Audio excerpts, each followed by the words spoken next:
हा शिवाजी महाराजांचं स्मारक आहे.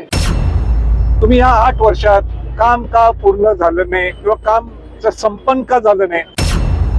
यांच्या पुतळ्यापेक्षा देशात कुठलाही उंच पुतळा होऊ नये असं कदाचित त्यांच्यात ठरलं असेल. नाही ना, तो राजकारणाच्या ठिकाणी आहे. पण आज स्वराज्य पक्षाची भूमिका ही होती की आम्हाला प्रामाणिकपणाने तिथे जायचंय.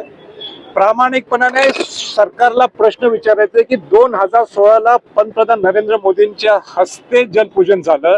ज्यावेळी पंतप्रधान नरेंद्र मोदी येतात, कुठलाही पंतप्रधान येतो त्यावेळी पूर्ण परमिशन असल्याशिवाय तुम्ही उद्घाटन करू शकत नाही. मग ते उद्घाटन झालं, हे ठीक आहे, कौतुक आहे, आनंद आहे. पण मग तुम्ही या 8 वर्षात काम का पूर्ण झालं नाही किंवा काम संपन्न का झालं नाही, हा आमचा सरकारला प्रश्न आहे. आणि या 13 कोटीच्या जनतेला ह्याचं उत्तर अपेक्षित आहे. शिवाजी महाराजांचं स्मारक, पण ते मी नाही सांगितलं स्मारक व्हावं. हे पूर्वी सुशील कुमार शिंदे यांच्याकडून आलेले, नंतर अशोकराव चव्हाणांनी घोषणा केल्या. ते झालं नाही म्हणून 2014ला जाहीरनाम्यात आलं भाजपच्या, आणि 2016ला त्याचं जलपूजन झालं. हा ते पुढं हे किरकोळ नुसतं पुतळा नाही, हा शिवाजी महाराजांचं स्मारक आहे. सरदार वल्लभभाई पटेलांचं जसं स्मारक गुजरातमध्ये, तसं इथं तसं त्या क्षमतेचं, त्या भव्यतेचं स्मारक होणार होतं.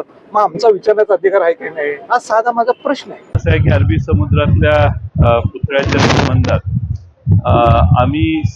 मीच त्या समितीचा अध्यक्ष होतो. ज्या पद्धतीनं पुतळा केलेला होता, टेक्निकल फिजिबिलिटी बघून सगळ्या व्यवस्था केलेल्या होत्या.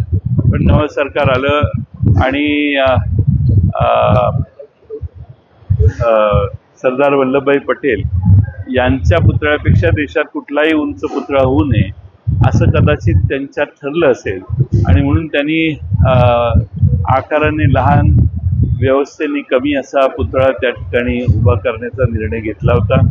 त्यानंतर पुढं काय झालं आम्हाला माहीत नाही. पण पंतप्रधानांनी त्याची त्या ठिकाणी जाऊन पूजा केली, हे आम्ही सगळ्यांनी महाराष्ट्राने बघितलेलं आहे.